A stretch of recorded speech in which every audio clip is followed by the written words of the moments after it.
दोस्तों, आप लोगों का इस चैनल पर स्वागत है। दोस्तों, आज मैं भगवान गौतम बुद्ध जी की कथा वाचक आनंद राज से आज एक मुलाकात होगी। आज जाना जाएगा कि उनके द्वारा जो ये कथा की जा रही है, उनको कहाँ से प्रेरणा मिली, किसके द्वारा प्रेरणा मिली, कहाँ से उनको ये मोटिवेशन मिला कि वो अपने समाज को जगाने के लिए ये आगे आए हैं एक कथा वाचक के रूप में। तो दोस्तों, आज मैं आप लोगों को उनसे मिलाने का एक सौभाग्य जो होता है, वो मैं आप लोगों के सामने उनसे कुछ अंतरंग सवाल पूछूंगा और वो देखिए क्या जवाब देते हैं, कैसे क्या होता है। आइए मिलते हैं।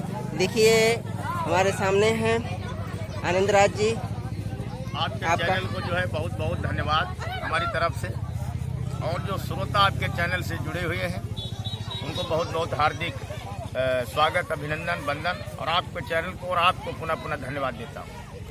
तो आनंद राज जी, आपका इस चैनल पर स्वागत है।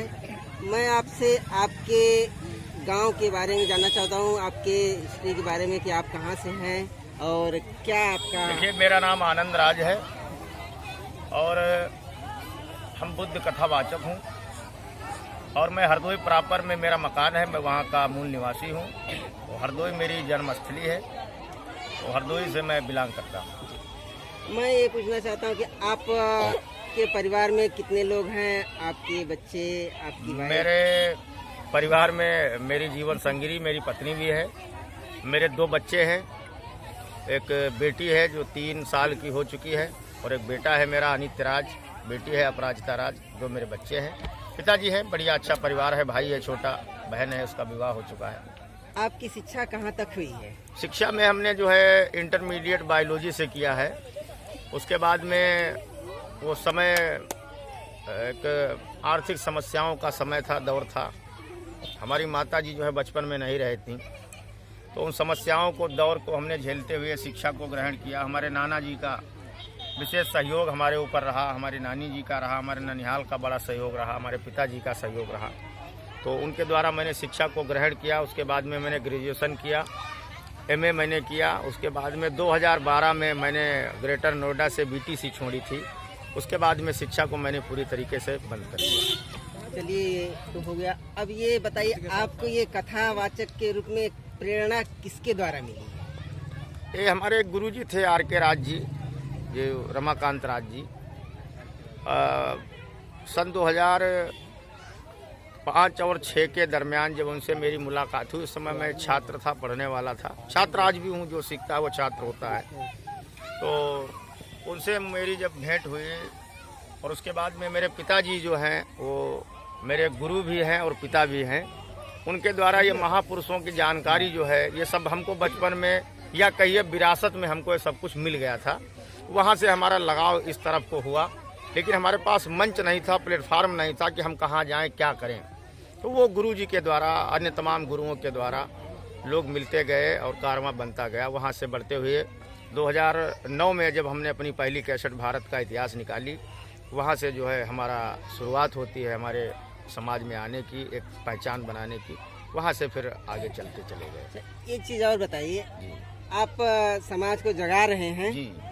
एक धर्म विशेष के लोग आपसे नफरत भी करते होंगे, गुस्सा भी होते होंगे, क्योंकि नहीं। आप उनको, उनकी बुराइयों को उजागर करते हैं। तो क्या आपको डर भी लगता है? नहीं, मेरे अंदर कोई भय नहीं। मैं बुद्ध का अनुयायी हूँ। मैं तथागत बुद्ध के धम्म की परम सत्य की बात बताता हूँ, और मैं किसी को कुछ ऐसा बोलता नहीं हूँ। खैर, तमाम कथावाचक हैं या जो भी हैं अपना बोलते हैं। तो मैं तो ये कहता हूँ कि दूसरी की बुराइयों में जो समय हम लगाते हैं, वो अपने समाज को अच्छा बनाने के लिए हम समय लगाएं। किसी की बुराई करने से आपका हित नहीं होगा। देखिए, ये एक अच्छे समाज सुधारक की तरह से, और एक जो कथावाचक के गुण होते हैं वास्तव में इनके अंदर हैं। जैसा मैंने सुना था, हमारे यहाँ एक गांव है, वहाँ पे एक लेडीज आई थी, लेकिन उनके द्वारा मैंने सुना था कि इनका व्यक्तित्व ऐसा है। तो इस तरह से ये बहुत ही अच्छे हैं। तो मैं एक चीज़ और आपसे जानना चाहता हूँ। जी सर, पूछिए। कि भविष्य में अगर आपके वो कोई राजनीतिक पार्टी टिकट देती है, तो क्या आप चुनाव लड़ना चाहेंगे? इसके लिए मैं आपको पूरी तरीके से आश्वस्त करना चाहता हूँ। राजनीति के लिए तमाम आनंद राज की उम्र इस समय 32 वर्ष है, और लगातार हम मिशन में 15 वर्ष की उम्र से हम लगा हुआ हूँ। अब आंकड़ा लगा सकते हैं। जी 15 साल की उम्र में जिस समय मैंने हाई स्कूल किया था, उस समय से इस मूवमेंट में मैं समर्पित हूँ। मैंने कहा कि मेरे पिताजी के द्वारा मुझे प्रेरणा मिली और वो हमारे गुरु भी हैं, बुद्ध से मिलाने वाले मेरे पिताजी मेरे गुरु हैं। वो स्वयं भी चीवरधारी हैं, भिक्षु हैं। समाज में प्रचार उन्होंने किया है। 80, 82 और 84 में जब लोग जानते नहीं थे, उस समय वो पल्ली फट्टी बिछाने का काम करते थे। उस परिवार में मैं पैदा हुआ। ये मेरी माताजी स्वयं एक क्रांतिकारी थी। तमाम जिले स्तर के, तमाम प्रदेश स्तर के पदों पर वो परिसंघ में रहीं, तमाम मिशन मूवमेंट के कार्यों में रहीं। तो मेरा भविष्य में या आज भी मेरा राजनीति के प्रति कोई नहीं। मेरा काम है धर्म का काम, महापुरुषों का काम, सामाजिक चेतना का काम। ये समाज के लोग जागे। तो दोस्तों आप लोग देख रहे हैं कि बड़े भाई साहब, इनको कहना ही चाहिए, नाम तो नहीं लेना चाहिए, लेकिन क्या किया जाए, नाम लेना पड़ता है कभी कभी। तो इनके द्वारा ये है कि ये राजनीति में नहीं आएंगे। ये तो सत्य है कि जैसा मैंने सुना था कि बहुत से लोग जब थोड़ा नाम हो जाता है तो वो लोग राजनीति में आ जाते हैं, लेकिन इन आनंदराज जी ये राजनीति में नहीं आएंगे। तो भविष्य में आपकी क्या योजना है? हमारी योजना ये है कि जो लोग बुद्ध को जान गए हैं और जो नहीं जानते हैं, उनके पास हम कैसे पहुँचें। जैसे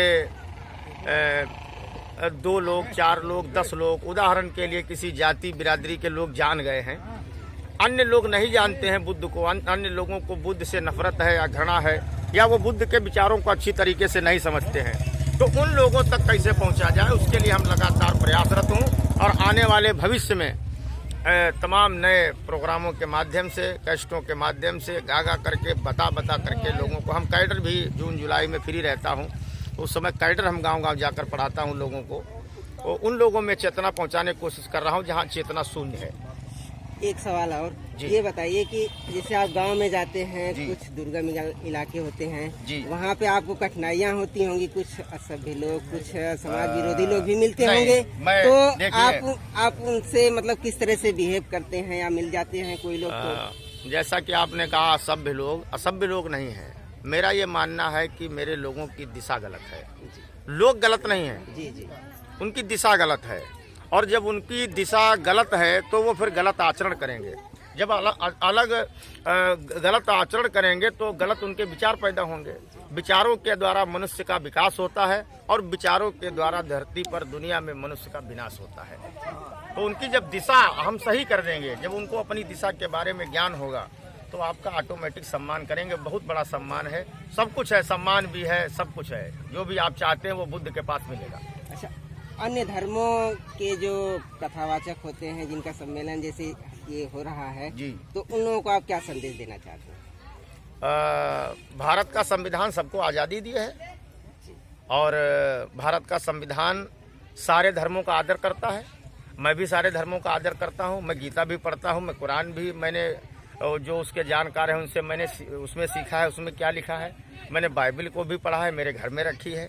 मैं संविधान को भी पढ़ता हूँ, मैं त्रिपिटक को भी पढ़ता हूँ, मैं धम्म पिटक को भी पढ़ता हूँ। सारे धर्मों का हम सम्मान करता हूँ, लेकिन हम बुद्ध का अनुयायी हूँ तो प्रचार बुद्ध का करता हूँ। देखिए, आप लोगों के सामने आनंदराज जी अपने सवालों को मैंने पूछा है और उसको बहुत ही अच्छी तरीके से जवाब दिए हैं। तो मैं आशा करूँगा कि इनके द्वारा जो भी कथावाचक के रूप में जो भी बताया जाता है, आप सभी लोग, तमाम गीत और सुनने के लिए जो लोग दर्शक आपके चैनल से जुड़े हैं, जी, मेरा चैनल है आनंदराज हरदोई।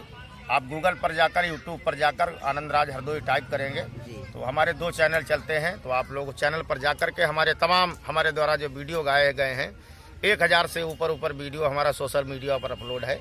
तो आप लोग जाकर के उनको देखिएगा। आपके चैनल को पुनः धन्यवाद, साधुवाद, नमो बुद्धाय, जय भीम, जय भारत, जय संविधान, जय ज्ञान। धन्यवाद।